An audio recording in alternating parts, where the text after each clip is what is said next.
महाराष्ट्राचे माजी मुख्यमंत्री खासदार नारायण राणे यांनी निवृत्तीचे संकेत दिलेत। आता दोन्ही चिरंजीव काम करतायत, कधीतरी थांबायला पाहिजे, शेवटी शरीर आहे, माणसाला वाटतं कधीतरी थांबायला पाहिजेत, कोणीतरी व्यवसाय सांभाळायला पाहिजेत असं त्यांनी म्हटलंय। कणकवली येथील सभेत बोलताना त्यांनी हे राजकीय निवृत्तीचे संकेत दिलेत। माझ्या आड अनेक जण आले, पण आज त्यावर बोलणार नाही। मला तेव्हाही अडचणी आल्या आणि आताही येतायत। राजकारणात कटकारस्थान सुरू आहे, त्यामुळे आता आपण थांबायचं ठरवलंय।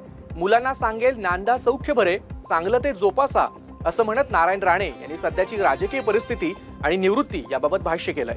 राणेंनी निवृत्तीचे संकेत दिल्यामुळे आश्चर्य व्यक्त केले जात आहे। नारायण राणे सध्या सिंधुदुर्गचे खासदार आहे। गेल्या 5 दशकांपासून ते राजकारणात कार्यरत आहेत।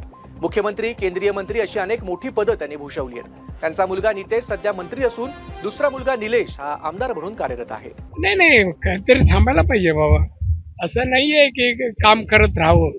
शेवटी शरीर आहे ना, माणसाला वाटतं काहीतरी थांबायला पाहिजे। आता दोन्ही चिरंजीव कार्यरत झाल्यावर कोणतरी व्यवसाय पण पाहायला पाहिजे।